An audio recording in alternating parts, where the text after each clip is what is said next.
मुंबईतील प्रवासाचा वेळ आता काही मिनिटांवर येणार आहे. सांताक्रूझ चेंबूर लिंक रोड म्हणजेच SCLR च्या कनेक्टर आर्मचे काम आता शेवटच्या टप्प्यात आलंय. मार्च 2026 पर्यंत हा प्रकल्प पूर्ण होऊन वेस्टर्न एक्सप्रेस हायवे ते BKC हा प्रवास थेट आणि वेगवान होईल. सांताक्रूझ चेंबूर लिंक रोडमुळे दोन्ही बाजूंनी प्रवासाचा तब्बल 30 ते 35 मिनिटांचा वेळ वाचणार आहे.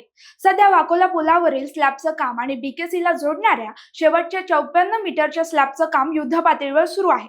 वॉटरप्रूफिंग आणि फिनिशिंगची धावपळ पाहता 2 महिन्यात हा पूल मुंबईकरांच्या सेवेत असेल. पायाभूत सुविधांचे हे जाळे केवळ रस्ते जोडत नाही, तर मुंबईच्या धकाधकीच्या आयुष्यात सुखाचे क्षण वाढवते. अंतिम टप्प्यातील कामांमुळे हा प्रकल्प जवळपास 645 ते 650 कोटींवर पोहोचलाय. असो, वेळेची बचत म्हणजेच मुंबईच्या अर्थव्यवस्थेला मिळणारी गती. त्यामुळे मुंबई आता थांबणार नाही, कारण SCLR कनेक्टरमुळे वेळ वाहतूक कोंडीत नाही, तर कामात सत्कारणी लागेल.